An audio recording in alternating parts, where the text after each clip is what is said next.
As we were heading to the Big Cypress National Preserve in the Everglades, we saw many warning signs on the road: bear crossing, panther crossing, etc. It was such a thrill to know that we were going to spend some time there, where such charismatic fauna lives.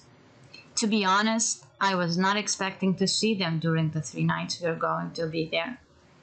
And of course, we were not going to see them in the water, since all the eco tours or tours that I observed for us were completely on boats.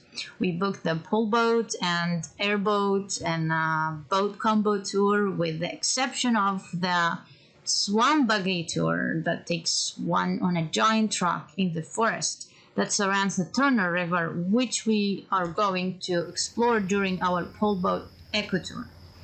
But first, we needed to arrive at our Ecolodge and check in our cabins and maybe go to a restaurant, try to have some local authentic food. The entrance to the lodge is delightfully distinctive.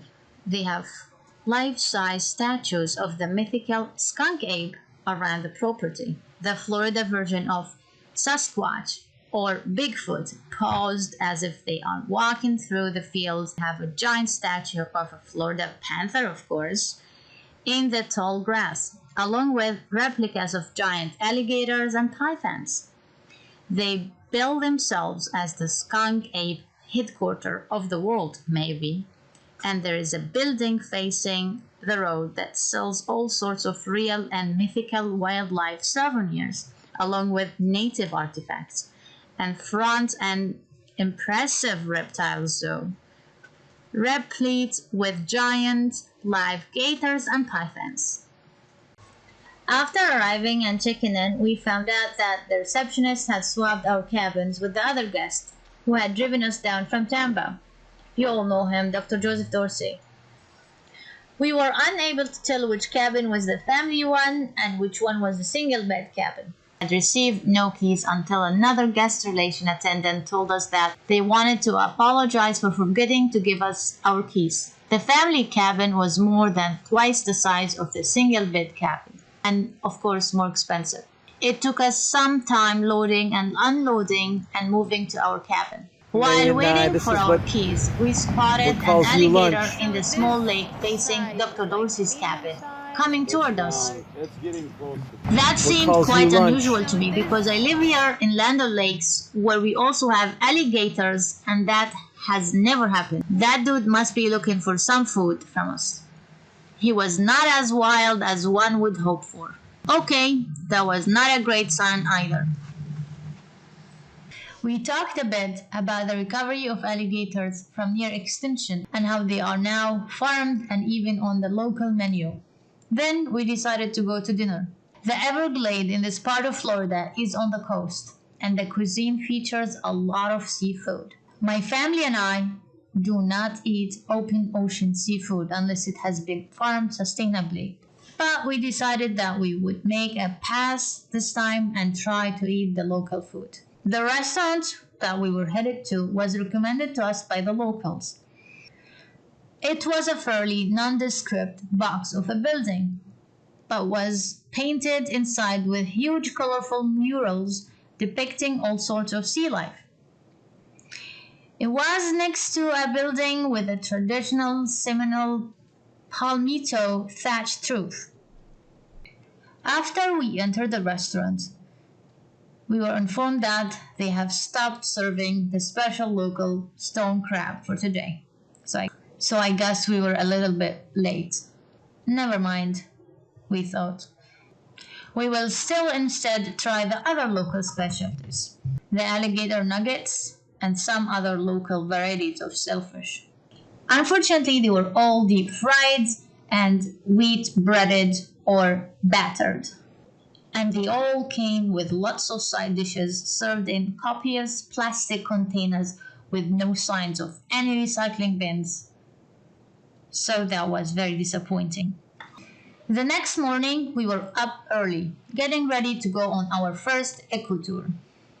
Our first time ever on a pull boat. We met our tour guide, Brandon, at the front gate of our Ecolodge and found he was from the same Everglades Adventure Tour company and he lives on the same campground where we were staying.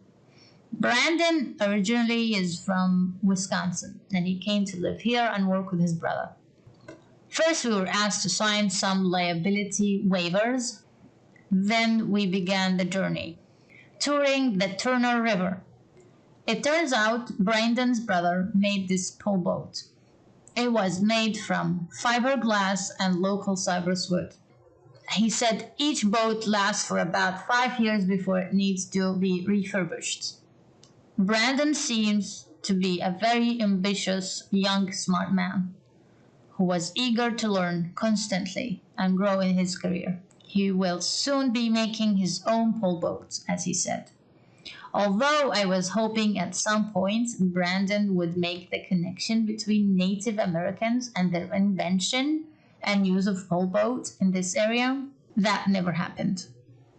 He described the pole boat simply as a traditional Everglades form of transportation.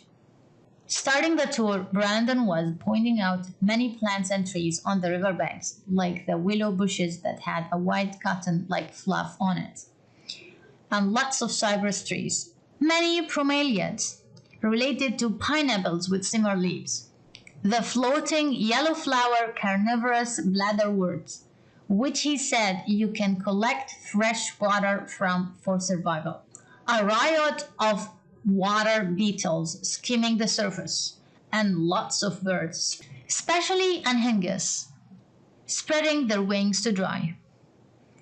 Brandon seemed curious about our purpose from the tour, as we were equipped with what he considered very intelligent questions. When pointing out the strangler figs, he was particularly impressed by my husband's sharing of the perspective we discussed with Richard at Egmont, that these ficus species don't need to be viewed as parasites, but as part of a natural succession of wildlife and biodiversity enhancing members of an ecosystem.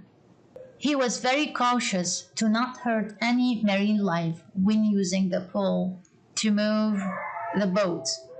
And at the same time, he was also attentive to our needs when we wanted to take a picture or take a closer look when there is something like an alligator or an interesting plant, like one of the last remaining giant cypress trees with horizontal limbs upon which he said panthers had been known to perch, or the epiphytes that only grow on branches where lichens have established themselves. He would bring us closer to these special attractions, like the pink bubblegum colored snail egg clusters, and tell us more about it. At times, he would suggest to us when to get ready for recording bird sounds and start videotaping. Throughout the tour, Brandon shared his stories about encounters with other tourists, and occasionally he would tell us some jokes to make sure his tour stays light. It was such an inspiring experience to start my day with my family in nature, surrounded by a lot of birds and bullfrogs singing, and the light sunrise that charges you with tremendous positive energy, helping you get ready for your day. I must say, the slow flow of our eco boat moved only by a cypress wood pole with no motor or generator, and that was relaxing. It was such a unique opportunity, listening only to the water sloshing against the cypress knees at the river's edge, gently moved with careful paddling. I can still retain the picture that our tour guide invited us to see using our own imagination of a panther brawling in the canopy of that ancient cypress tree, which can live more than 600 years, with record individuals being several thousand of years old. Brandon told us that the very first tour, which usually starts at 7 in the morning, has more birds in it, but the later ones, with the sun coming stronger, will have more alligators. This proved true in our voyage. The only distractions we had were occasional cars passing the bridge road that cuts through the river, and a sudden rush of tour groups near the end crowding the river with kayaks.